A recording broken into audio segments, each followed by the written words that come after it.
Assalamualaikum warahmatullahi wabarakatuh. Shalom, Om Swastiastu, Nama Budaya, Salam Kebajikan. Perkenalkan, nama saya Ruth Lamarito Sianturi dengan NIM 14016230001. Di sini saya mahasiswa Prodi PPKN 2020 kelas A akan mempresentasikan tugas individu saya terkait dengan merek. Saya diajar oleh dosen saya yang bernama Bapak Asep dan Ibu Meti. Perkenankan saya untuk memaparkan materi tentang merek.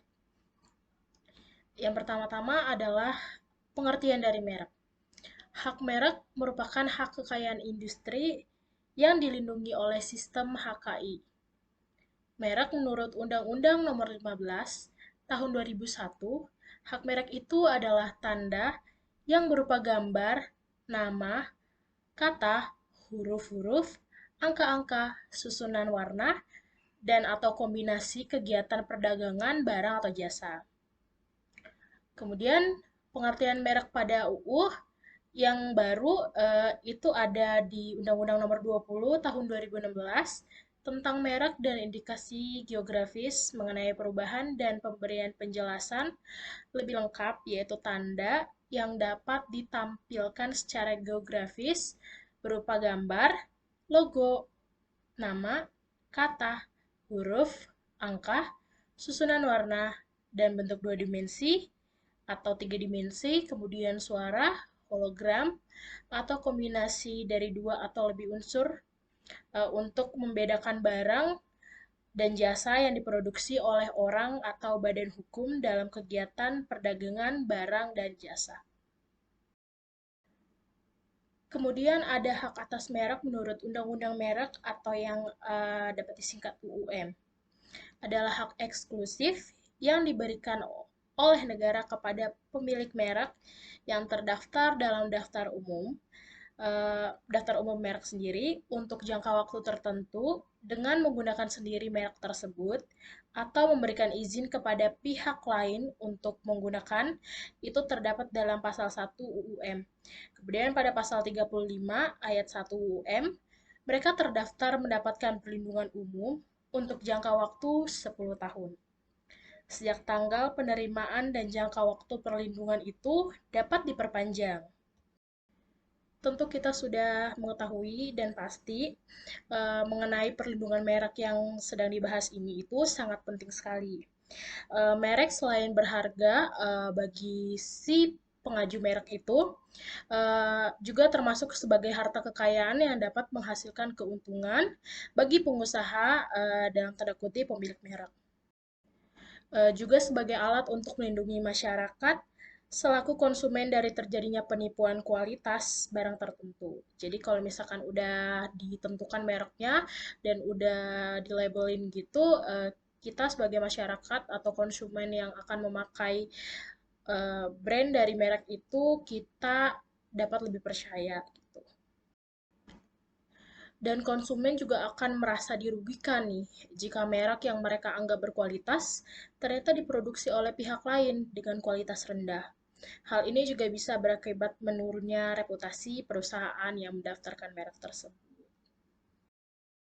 Nah, tadi kita sudah belajar tentang pengertian dari merek menurut hal luas dan menurut undang-undang gitu. Dan menurut undang-undang merek juga. Selanjutnya, kita akan membahas tentang teori dari merek. Menurut Frederick, di beberapa negara, meskipun tanpa pengaturan melalui undang-undang secara khusus, merek termasyur dalam pengakuan gitu. Jadi dapat diakui oleh masyarakat melalui pengertian hak kepemilikan atas suatu barang atau jasa yang didasarkan pada asas-asas etika hukum. Nah, asas etika hukum itu yaitu itikat baik. Itikat baik, kemudian larangan memperkaya diri dengan melawan hukum atau dalam bahasa Inggris itu unjust enrichment dan wajib atau kewajiban mengakui hak milik pihak ketiga gitu.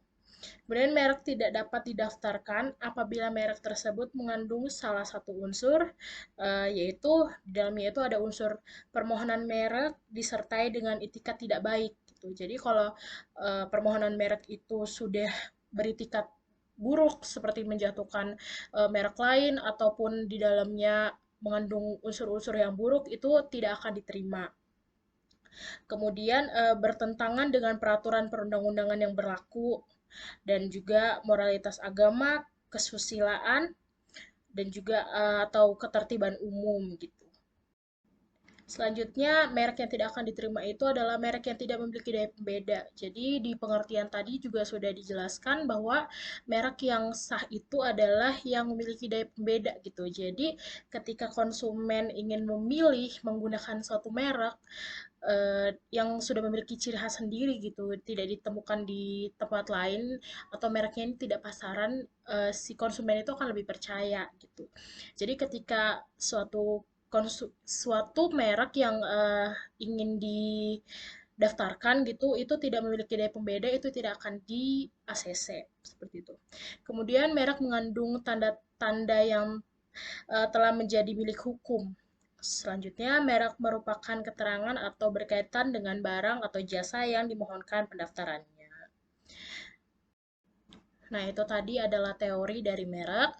Kemudian sekarang berlanjut ke peraturan perundang-undangan tentang merek.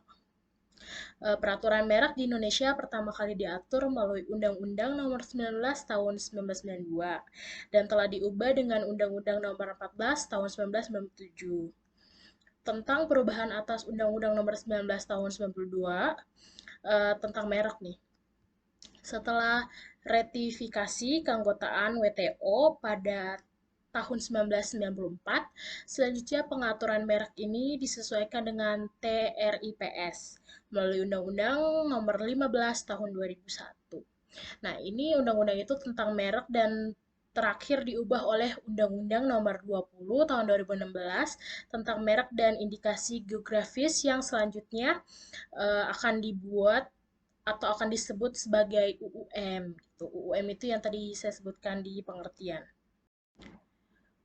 Undang-undang hak merek ini memiliki peran gitu untuk memberikan pilihan penyelesaian hukum bagi pemegang merek yang hanya dilanggar oleh pihak lain dalam beberapa mekanisme, yaitu gugatan perdata, tuntutan pidana, dan penyelesaian sengketa melalui alternatif penyelesaian sengketa atau ADR. Kemudian itu bentuk-bentuk dari penyelesaiannya itu adalah bentuk negosiasi, mediasi, konsiliasi, dan cara lainnya yang dipilih oleh para pihak sesuai dengan undang-undang yang berlaku. Kemudian ada deskripsi contoh merek. Saya di sini mengambil beberapa contoh perbedaan merek-merek dari sebuah brand gitu, sebuah brand yang mungkin hampir sama gitu, tapi dalam mengambil merek itu mereka berbeda. Yang pertama itu adalah larutan penyegar badak dan cap kaki tiga. Seperti yang sudah kita ketahui, larutan penyegar ini dipakai untuk pengobatan panas dalam gitu.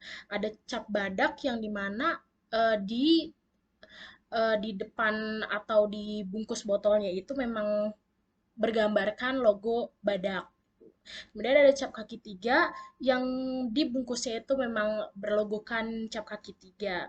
Namun keduanya ini sama-sama memiliki fungsi untuk melegakan tenggorokan yang sedang panas dalam, melegakan bibir pecah-pecah seperti itu. Jadi mereka memiliki fungsi yang sama, namun dalam pemilihan merek itu berbeda. Kemudian ada sepatu Converse All Star dan Ball Star Classic. Ini dua merek sepatu yang cukup booming ya, cukup laris di mana-mana gitu. Sama-sama digunakan untuk kaki, namun memiliki brand atau merek yang berbeda. Kemudian ada joystick PlayStation SKMY dan joystick PlayStation Sony. Dua-duanya ini memiliki fungsi yang sama, namun mereknya berbeda. Selanjutnya itu ada Super Mie Sedap dan Mie Sedap Wings Food. Mungkin banyak brand-brand mie instan yang ada di Indonesia ini, tapi saya hanya mengambil dua contoh ini saja, Super Mie Sedap dan Mie Sedap Wings Food. Dua-duanya itu sama-sama mie instan di dalamnya, namun memiliki merek yang berbeda. pendaftaran merek mereka berbeda. Kemudian ada perangkat games PlayStation dan Polystation. Gitu. Mungkin itu saja yang bisa saya sampaikan. Cukup sekian penyampaian dari saya tentang merek. Kurang atau lebihnya saya mohon maaf. Wabillahi taufiq walhidayah. Wassalamualaikum warahmatullahi wabarakatuh. Selamat malam.